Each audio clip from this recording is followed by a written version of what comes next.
Hi guys, welcome back. जैसे हमने पिछली क्लास में देखा था कि सेल को basic unit of life, that is a fundamental unit of life बोला जाता है।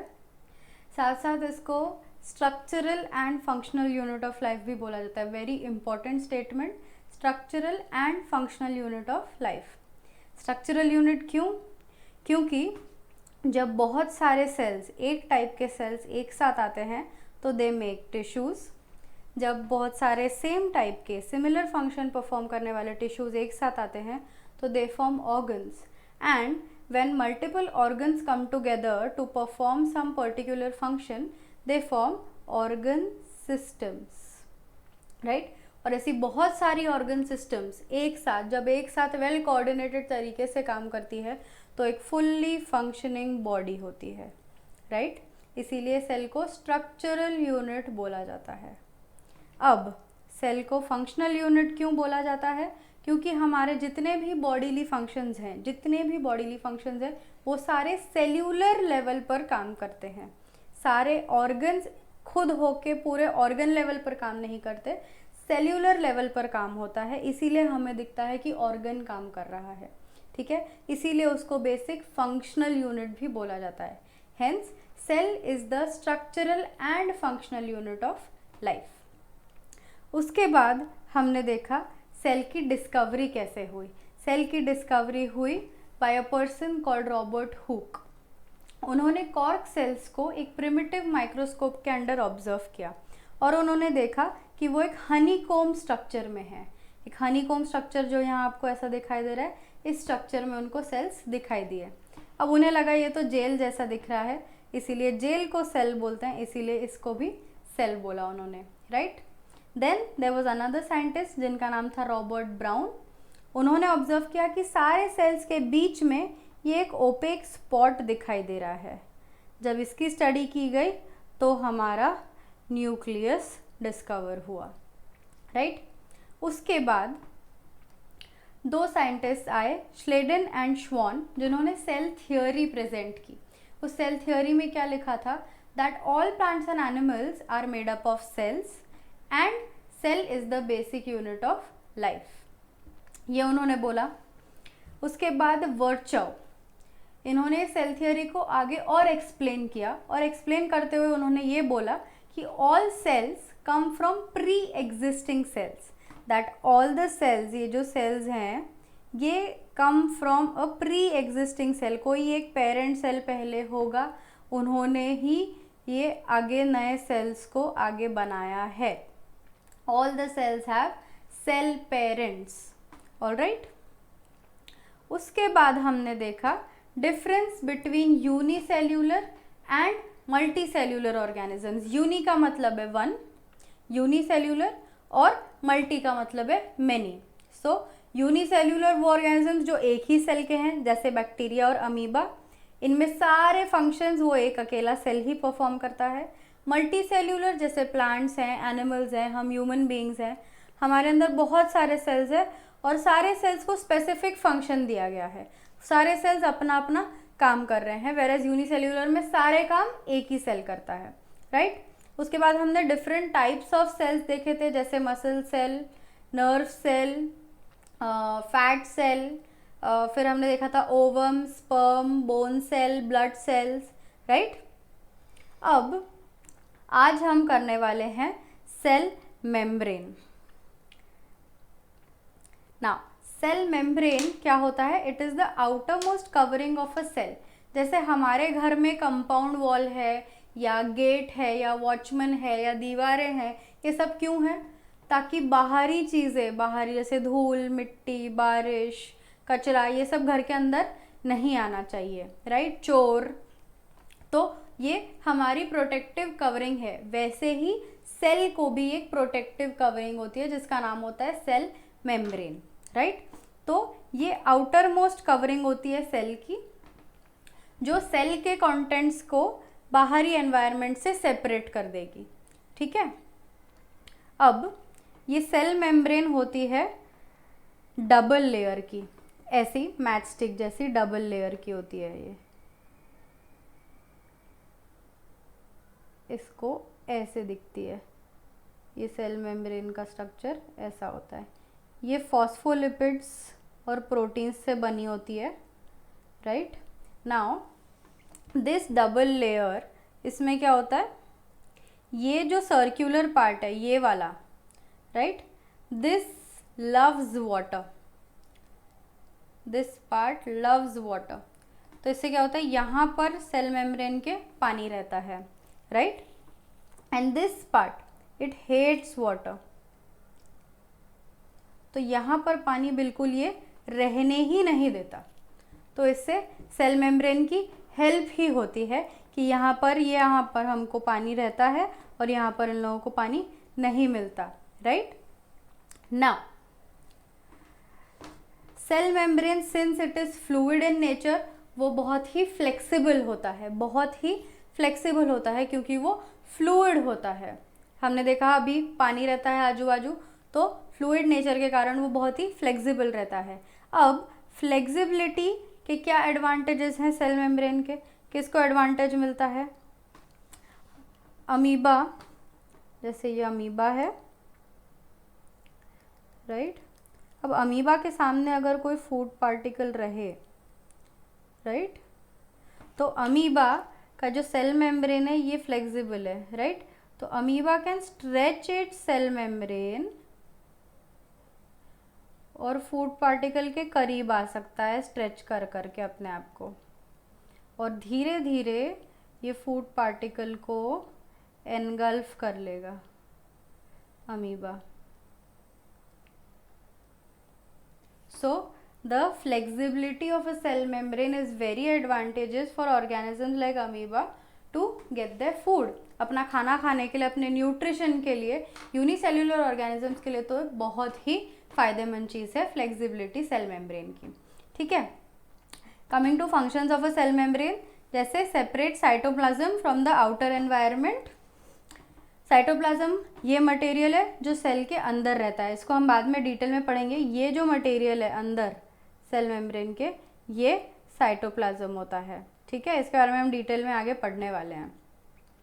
Protects the cell from foreign elements, allows entry and exit of selected matter. Selected matter मतलब हमें जो मैटर चाहिए वो मैटर को तो अंदर एंट्री करने दे सकता है। जैसे हम भी हमारे फ्रेंड्स, रिश्तेदार, डिलीवरी पर्सन, जोमेटो, स्विगी, इन सबको हम एंट्री हमारे घर में देते हैं, आने देते हैं, राइट। सबको तो बंद नहीं किया हुआ हम लोगों ने।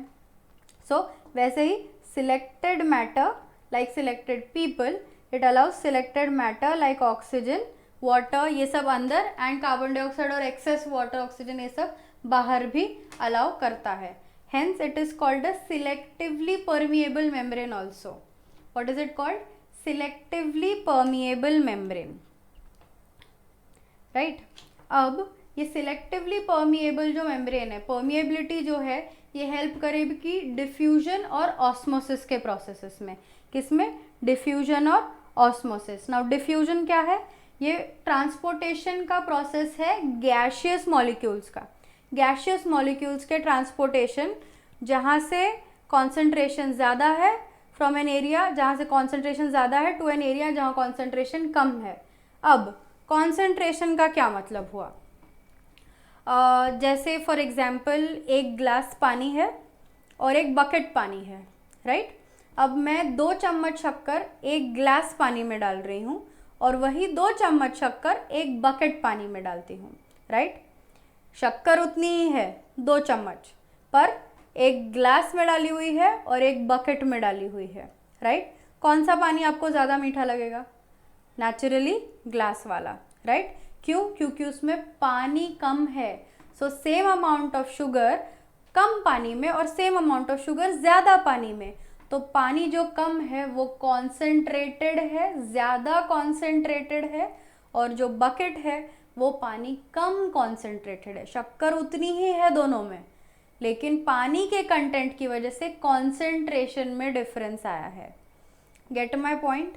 कॉन्सेंट्रेशन कैसे डिफरेंट है, ठीक है। शक्कर उतनी है लेकिन पानी कम ज़्यादा होने की वजह से कॉन्सेंट्रेशन में डिफरेंस आया है। ग्लास वाला पानी ज़्यादा कॉन्सेंट्रेटेड है और बकेट वाला पानी कम कॉन्सेंट्रेटेड है, ठीक है। ऐसे ही गैशियस मॉलिक्यूल्स के बारे में, ये तो शुगर मॉलिक्यूल्स की बात हो गई। अब गैशियस मॉलिक्यूल्स, जब गैशियस मॉलिक्यूल्स हायर ज़्यादा कॉन्सेंट्रेशन में रहते हैं कहीं पर, वहाँ से वो मूव करेंगे जहाँ पर लो कॉन्सेंट्रेशन है।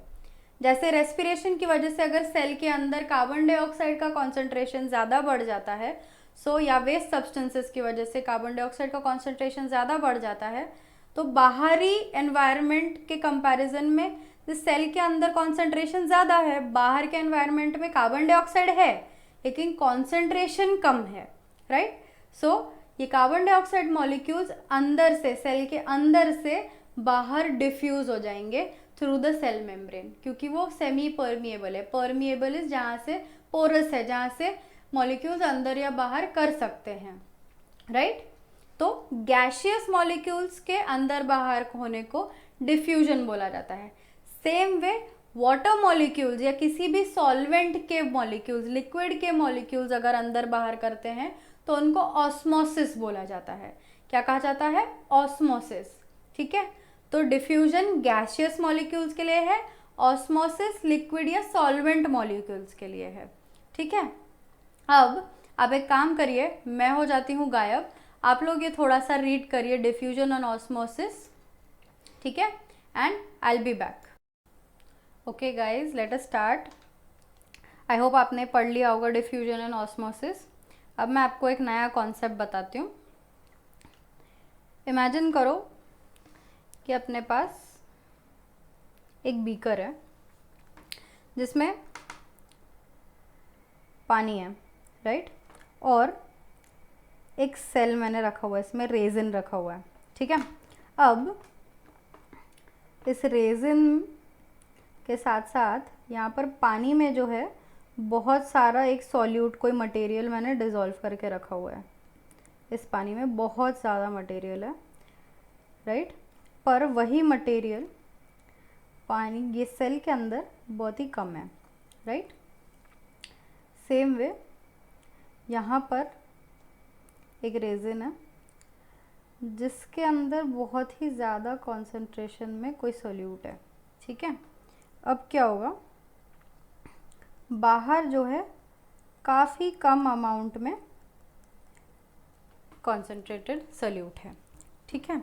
अब इस केस में, ये फर्स्ट केस में क्या होगा, फर्स्ट केस में होगा ये कि सिंस ये ज़्यादा कॉन्सेंट्रेटेड है, ये बाहर का मटेरियल ज़्यादा कॉन्सेंट्रेटेड है और अंदर, सेल के अंदर कॉन्सेंट्रेशन बहुत ही कम है, राइट, तो क्या होगा कि वाटर जो है ये सेल से बाहर आ जाएगा, वाटर सेल से बाहर आ जाएगा, ठीक है। क्यों? क्योंकि उसको ये सॉल्यूशन का कॉन्सेंट्रेशन कम करना है, ठीक है। तो यहाँ से वाटर बाहर आ जाएगा तो सेल हो जाएगा श्रिंक, सेल हो जाएगा श्रिंक। यहाँ पर क्या हो रहा है, यहाँ पर सेल बहुत ही कॉन्सेंट्रेटेड है, सेल के अंदर बहुत ही ज़्यादा कॉन्सेंट्रेशन है और सेल के बाहर एकदम ही डाइल्यूट है, बहुत ही कम कॉन्सेंट्रेशन है। इसमें क्या होगा, कॉन्सेंट्रेशन इक्वल करने के लिए यहाँ से वाटर मॉलिक्यूल्स अंदर जाएंगे, सेल के अंदर कॉन्सेंट्रेशन इक्वल करने की कोशिश में।